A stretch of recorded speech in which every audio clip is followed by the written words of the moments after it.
நேர்களே, உங்கள் வானமுதம் தமிழ் ஒலிபரப்பு சேவை நிலவை போல் அழகுள்ளவளாய்,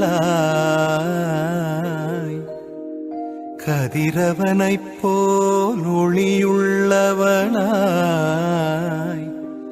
விடிகாலை வானம் போல் எழுந்து வரும் இவள் யாரோ, எழுந்து வரும் இவள். நீங்கள் கேட்டுக்கொண்டிருக்கும் வானமுதம் தமிழ் ஒலிபரப்பு சேவை.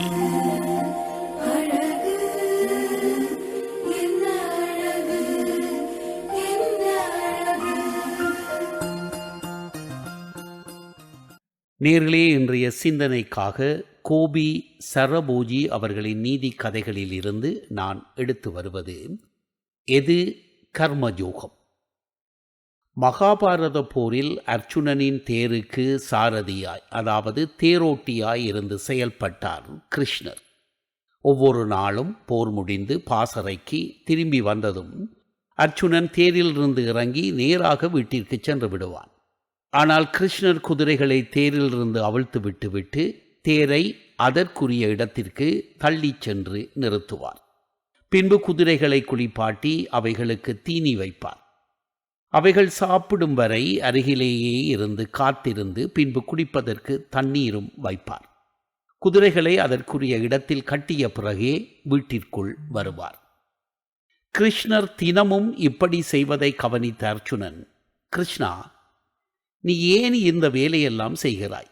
இதை செய்வதற்கு நம்மிடம் நிறைய பேர் இருக்கிறார்களே, அவர்களிடம் சொல்லி செய்யச் சொன்னால் போதாதா என்று கேட்டார். இதை கேட்டு சிரித்த கிருஷ்ணர், அர்ச்சுனா, நான் இப்பொழுது ஒரு தேரோட்டி. நான் தினமும் செய்கின்ற இந்த வேலையெல்லாம் ஒரு தேரோட்டியின் வேலை, என்னுடைய கடமை. அதை செய்வதிலிருந்து நான் ஒருபோதும் விலகக்கூடாது. அதனால்தான் நானே அவைகளை செய்கின்றேன் என்றார். கர்மயோகம் கர்மயோகம் என சொல்லுகிறோமே, அதன் அர்த்தத்தை அர்ச்சுனன் அப்பொழுதுதான் புரிந்து கொண்டான். நேர்களே, இந்த கதையிலிருந்து நாம் அறிந்து கொள்ளுகின்ற நீதி, உனக்குரிய வேலையை முழுமையாக செய்.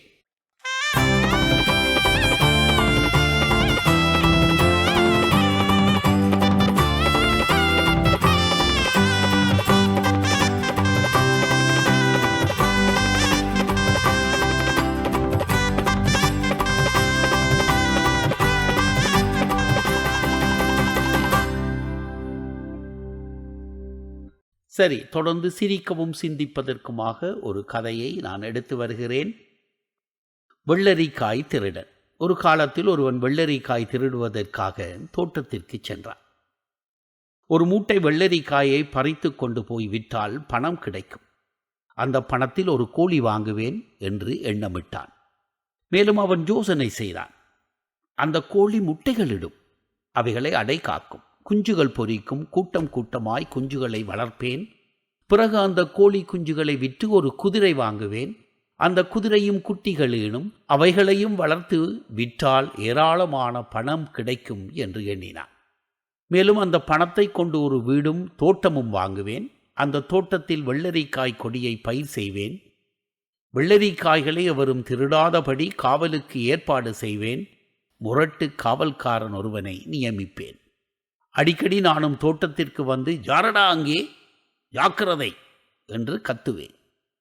தான் வேறு ஒருவனுடைய தோட்டத்தில் நிற்பது மறந்து போய் சந்தோஷமாக அவன் கடைசியாக எண்ணியபடி உரத்த குரலில், யாரடா அங்கே, ஜாக்கிரதை என்று கத்திவிட்டான். அப்புறம் என்ன? தோட்டத்தில் அந்நியன் குரல் கேட்டதும் காவல்காரன் ஓடி வந்து அவனை பிடித்து அடி அடி என அடித்து விரட்டினான். கற்பனை சோம்பேறிகள் பற்றி லியோ லாஸ்டாய் சொன்ன கதை இது. நன்றி நேயர்களே, மீண்டும் சந்திப்போம்.